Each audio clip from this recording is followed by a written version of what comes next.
So మొత్తానికి ఈ రోజైతే చంద్రబాబు నాయుడు గారి ప్రమాణ స్వీకారం అవుతుంది. దాని తర్వాత మంత్రుల ప్రమాణం స్వీకారం కూడా ఈ రోజే జరుగుతుంది. అయితే ముఖ్యంగా పవన్ కళ్యాణ్ గారి గురించి చెప్పుకోవాలి. అతనికి ఇచ్చే మంత్రి పదవి ఒకటి హోంశాఖ అలాగే డిప్యూటీ సీఎం ఈ 2 కూడా ఇవ్వనున్నారని చెప్పేసి ఇప్పటివరకు వార్తలు వచ్చాయి. అయితే లోకేష్ గారికి ఇష్టం లేదంటూ కూడా కొంతమంది పార్టీ వర్గం నుంచి ఒక మ్యాటర్ బయటకు వచ్చిందని కూడా సోషల్ మీడియాలో బాగా వైరల్ అవుతుంది. అండ్ ఈరోజు మిగతా మంత్రులందరూ కూడా ఏ క్యాస్ట్‌కి సంబంధించిన వాళ్ళు ఉన్నారు ఎక్కువ? సో అవన్నీ కూడా పూర్తిగా వివరించండి. ముందుగా ఈరోజు మంత్రివర్గం ప్రమాణ స్వీకారం ఇందాక చేశారు చంద్రబాబు గారు. సో ఈ మంత్రివర్గాన్ని ప్రకటించారు కూడా. ఈ మంత్రివర్గం ఎవరెవరు ఉన్నారు, ఏ ఏ కులాలు ఉన్నారు అనేది ముందుగా మనం చూద్దాం. దాని తర్వాత పవన్ కళ్యాణ్ విషయం మాట్లాడదాం.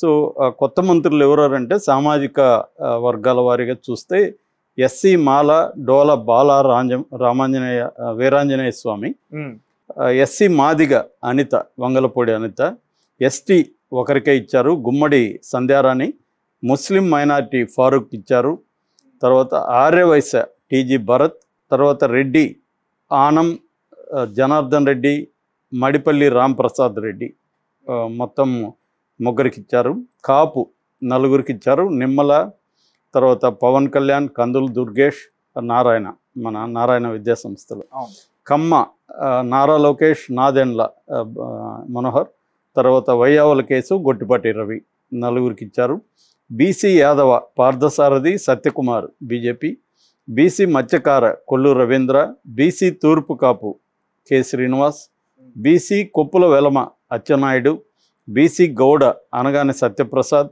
బీసీ సిట్టిబుల్జ వాసం సిట్టి సుభాష్, కొరబ సవిత.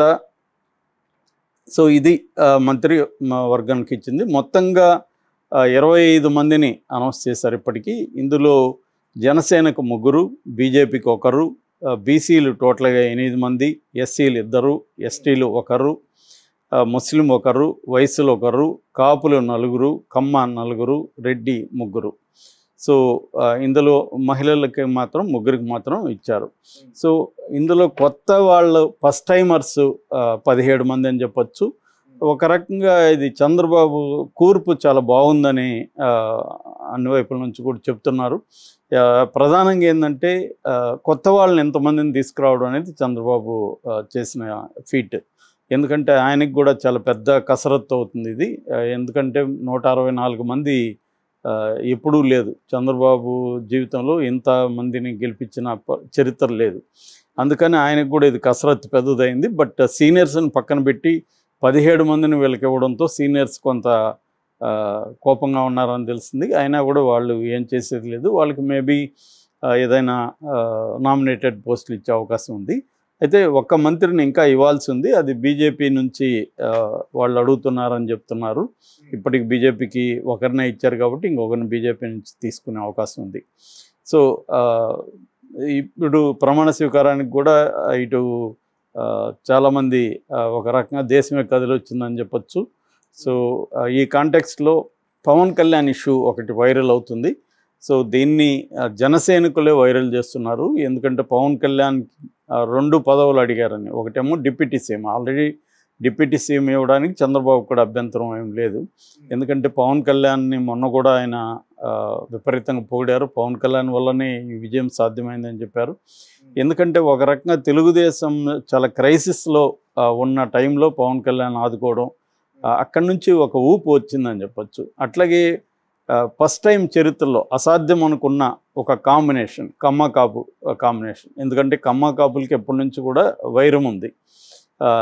వంగవీటి మోహన్ రంగాను ఎన్టీఆర్ పీరియడ్లో చంపించారు, తెలుగుదేశం వాళ్ళే చంపించారు అనేది వాళ్ళకు ఉంది. కాబట్టి కమ్మ కాపు మధ్య ఎప్పటి నుంచో పగ రగులుతుంది. అలాంటి దాన్ని ఇది సాధ్యం కాదనుకున్న దాన్ని సుసాధ్యం చేయడంలో పవన్ కళ్యాణ్ పాత్ర పెద్ద స్థాయిలో ఉంది. సో అందుకని పవన్ కళ్యాణ్కి ఖచ్చితంగా డిప్యూటీ సీఎం పోస్ట్ ఇద్దామనేది చంద్రబాబు కానీ లోకేష్ కానీ ఉంది. అయితే పవన్ కళ్యాణ్ అడిషనల్గా హోమ్ కూడా అడుగుతున్నాడు అనేది ఇప్పుడు వస్తున్న వార్త. మొన్నటి వరకు ఏమన్నారంటే పవన్ కళ్యాణ్కి ముందు నుంచి కూడా పోలీసులు అంటే ఇష్టం ఉంది. వాళ్ళ ఫాదర్ కూడా పోలీసు రిటైర్డ్ అయ్యాడు ఆయన పనిచేసి. సో అన్నప్పుడు పవన్ కళ్యాణ్ ఒకసారి మాట్లాడుతూ నాకు వ్యవసాయం ఉన్న పర్యావరణం అన్న చాలా ఇష్టం అని చెప్పాడు. సో దాంతో అందరూ కూడా గస్ ఏం చేశారంటే ఈయన పర్యావరణ శాఖ కానీ వ్యవసాయ శాఖ కానీ అడిగే అవకాశం ఉంది అనేది అనుకున్నారు. కానీ ఆయనకి ఇష్టాలు వేరు, ఇక్కడ మంత్రివర్గంలో పనిచేసే పరిస్థితి వేరుగా ఉంటుంది కాబట్టి ఆయన హోమ్ అడుగుతున్నట్టుగా తెలుస్తుంది. ఎందుకంటే హోమ్ అనేది వెరీ ఇంపార్టెంట్ శాంతి భద్రతలకు సంబంధించింది. రెండవది పవన్ కళ్యాణ్ గెలిచినప్పటి నుంచి కూడా మాట్లాడుతున్న దీంట్లో ఒక కంప్లీట్ షిఫ్ట్ కనబడుతుంది. అంతకుముందు అంత పవన్ కళ్యాణ్ ఎక్కడికి పోయినా అక్కడ ఉన్న లోకల్ లీడర్ని మోకాళ్ళ మీద నిలబెడతా సట్టుబట్టు లాక్కొస్తా ఎక్కడున్న వదలను ఇలాగ మాట్లాడేవాడు. కానీ గెలిచిన తర్వాత మనం రివెంజ్ అనేది తీర్చుకోకూడదు, కక్ష సాధింపు రాజకీయాలు వద్దు, మనకి 5 కోట్ల ప్రజలు మనకు అధికారం ఇచ్చారు కాబట్టి ఆ ప్రజలకు సేవ చేయడమే మన ప్రధాన కర్తవ్యం అని చెప్పాడు. నిన్న కూడా గెలిచిన అభ్యర్థులతో సమావేశమై ఆయన్ను జనసేన పక్ష నాయకుడిగా ఎన్నుకున్నప్పుడు కూడా ఆయన అందరికీ చెప్పింది ఇదే. ఇది నిజానికి ఇప్పటివరకు పవన్ కళ్యాణ్ వ్యతిరేకించే వాళ్ళు కూడా మెచ్చుకుంటూ పోస్టులు పెడుతున్నారు. ఇప్పుడు నచ్చాడు మాకు పవన్ కళ్యాణ్, ఇలా ఉండాలి, గెలిచిన తర్వాత ఈ ప్రతీకార చర్యలకి తెలుగుదేశం దిగుతుంది, దీన్ని ఆపగలగడ ఏకైక వ్యక్తి పవన్ కళ్యాణ్. పవన్ కళ్యాణ్ అనుకుంటేనే దీన్ని ఆపగలడు, తెలుగుదేశం వాళ్ళు ఎవరో ఆపే మూడ్లో లేరు అనేది అందరూ కూడా అంటున్నారు. సో ఈ కాంటెక్స్లో పవన్ కళ్యాణ్కి కూడా ఏంటంటే ఇప్పుడు కానీ హోమ్ మినిస్ట్రీ కానీ తెలుగుదేశం వాళ్ళు తీసుకుంటే వీళ్ళు రివెంజ్ దీంట్లోకి వెళ్తారు, వైసీపీ వాళ్ళని అరెస్టులు చేయడం లేకపోతే కొట్టడం ఈ కార్యక్రమాల్లో ఉంటారు. దీనివల్ల మళ్ళీ మనకు చెడ్డ పేరు వస్తుంది, తనకి ముఖ్యంగా పవన్ కళ్యాణ్కి చెడ్డ పేరు వస్తుంది. ఎందుకంటే పవన్ కళ్యాణ్ ప్రతిదానికి నాది బాధ్యత అని అనేక హామీలు పర్సనల్గా కూడా ఇచ్చుకుంటూ వచ్చాడు. అభివృద్ధికి సంబంధించిన నాది బాధ్యత ఈ కూటమిలో అని చెప్పుకుంటూ వచ్చాడు. సో ఇప్పుడు అధికారం వచ్చినాక తెలుగుదేశం ఇంకా ప్రమాణ స్వీకారానికి ముందే రెవెంజ్ స్టార్ట్ చేసేసింది. విపరీతంగా ఎక్కడికంటే అక్కడ కొట్టడము, ఇండ్ల మీద దాడులు చేయడము, శిలాపలకాలని బద్దలు కొట్టడము, ఇలాగ రకరకాల పద్ధతుల్లో వైలెన్స్కి తెరలేపింది. దాని లోకేష్ కూడా దాన్ని సపోర్ట్ చేస్తున్నాడు క్లియర్గా. చంద్రబాబు కూడా కవ్విస్తుంటే మీరు రెచ్చిపోకుండా అంటున్నాడు తప్ప వాళ్ళు ఎక్కడ కవ్విస్తున్నారు, ఇళ్లల్లో ఉంటే కూడా పోయి కొడుతున్నారు కదా. సో అది మాట్లాడకుండా మీరు వెళ్ళి దాడులు చేయకండి అని చెప్పకుండా కవిస్తే మీరు సంయమనం పాటించండి అని అంటున్నాడు. అంటే ముందుగా తప్పు వైసీపీ వాళ్ళది అన్నట్టుగా చంద్రబాబు కూడా మాట్లాడుతున్నాడు. ఎందుకంటే చంద్రబాబు కూడా గతంలో అనేకసార్లు రెచ్చగొట్టిన సందర్భాలు ఉన్నాయి. సో ఆయన కూడా మనం మాట్లాడుతూ మేము కక్ష పాలిటిక్స్ అయితే ఉండదు కానీ తప్పు చేస్తే శిక్షించకపోతే అది అలవాటుగా మారిపోతుందని చెప్తున్నాడు. సో క్లియర్గా ఏంటంటే ఈ ప్రభుత్వ యొక్క మెయిన్ అజెండా వైసీపీ వాళ్ళ మీద ప్రతీకారం తీర్చుకోవడం అనేదే కనిపిస్తుంది. అందుకనే ఒక పక్క ఎలక్షన్ రిజల్ట్స్ వచ్చిన మరుసటి రోజు నుంచే ఫైల్స్ అన్నిటినీ వీళ్ళు క్యాప్చర్ చేసి పెట్టుకోవడం, రెండోది బెవరేజెస్ ఎండి వాసుదేవ్ రెడ్డి ఇంటి మీద దాడి చేయడం, ఇలాగ ఇంకా అధికారం రాకముందే వాళ్ళు స్టార్ట్ చేసేసారు.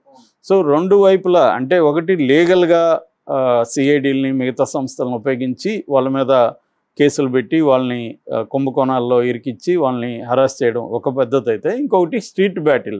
సో వీళ్ళ క్యాడర్ అంతా వెళ్ళి అటాక్స్ చేయడం, తర్వాత వైఎస్ఆర్ విగ్రహాలని ధ్వంసం చేయడం, ఎస్కే యూనివర్సిటీలో అయితే వెళ్ళిపోయి ఛాంబర్లో వీసీ ఛాంబర్లో గొడవ చేసి ఆ వీసీని ఇప్పుడే దిగిపోమంటున్నారు అతను రెడ్డి కాబట్టి.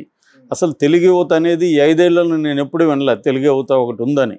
అంటే వైసీపీ అరాచకాలు కావచ్చు ఇంకోటి కావచ్చు దానికి వ్యతిరేకంగా ఎప్పుడు తెలుగు యువత పనిచేసింది లేదు. సడన్గా ఇప్పుడు తెలుగు యువత పేరుతో ఎక్కడికక్కడ దాడులు జరుగుతున్నాయి. సో దీనంతా కూడా కంట్రోల్ చేయాల్సింది హోంశాఖ కాబట్టి హోంశాఖ తన కంట్రోల్లో ఉంటే ఇటువంటి రివెంజ్ దానికి చోటు లేకుండా చూసుకుందాం అనేది, పోలీసులను కూడా సంస్కరిద్దాం అనేది పవన్ కళ్యాణ్కి ఉన్నది. పవన్ కళ్యాణ్ గతంలో కూడా ఆయన మీద కేసులు పెట్టినప్పుడు పోలీసులకంతా కూడా ఛాలెంజ్ విసిరాడు. సో మనం కూడా జగన్ లాగా చేస్తే మనకు జగన్కి తేడా ఏముందనేది పవన్ కళ్యాణ్కి ఉన్న అండర్స్టాండింగ్. సో మనం ఒక భిన్నమైన పరిపాలన చూపిస్తే జనాలకి ఆ తేడా క్లియర్గా తెలుస్తుంది. జగన్ ఏంటంటే అంతకుముందు తెలుగుదేశం వాళ్ళు ఏం చేశారో మళ్ళీ జగన్ అదే చేశాడు.